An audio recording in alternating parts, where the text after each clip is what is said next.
పుదీనా కూడా ఇలా దూరగా వేయించుకోవాలి. ఇలా రెండు వేయించుకున్న తర్వాత ఇది పావు కేజీ ఆయిల్ వేసి పోపు పెట్టుకోవాలి. ఎల్లిపాయలు లావుగా ఉండటాన 100 గ్రాములు ఎల్లిపాయలు వేసుకోవాలి.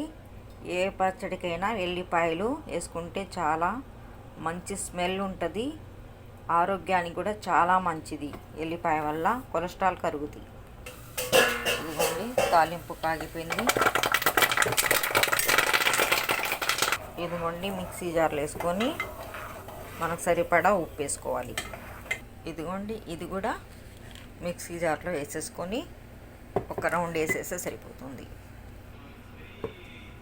దాలు చింతపండు గుజ్జు కూడా ఉడకబెట్టుకున్నది వేసి ఒక రౌండ్ వేసేయాలి.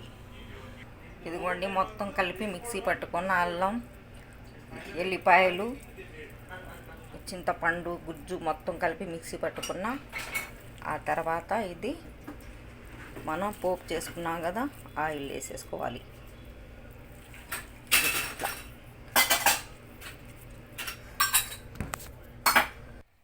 ఇదిగోండి ఫ్రెండ్స్, పుదీనా పచ్చడి అయిపోయింది.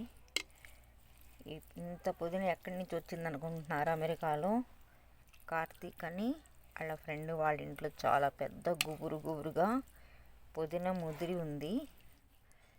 చక్కగా 2-3 కట్టలు వచ్చింది. కట్ చేసేసి ఇక్కడ పుదీనా పచ్చడి పెట్టేశాను. ఈ పుదీనా తినటం వల్ల పిల్లలకు అందరికీ ఎంత ఆరోగ్యకరమైనదో ఈ పుదీనా పచ్చడి మీ అందరికీ తెలుసు. పుదీనా తింటే ఎంత మంచిదో. అల్లం, పుదీనా, జీలకర్ర, వాము, ధనియాలు, మెంతులు ఇవన్నీ మనకు వంటిల్లు, మన వంటగది, మన మెడికల్ షాప్. మనకు మెడికల్ షాప్లోనే అన్నీ దొరుకుతాయి. మన ఆరోగ్యాన్ని మనం కాపాడుకోవచ్చు.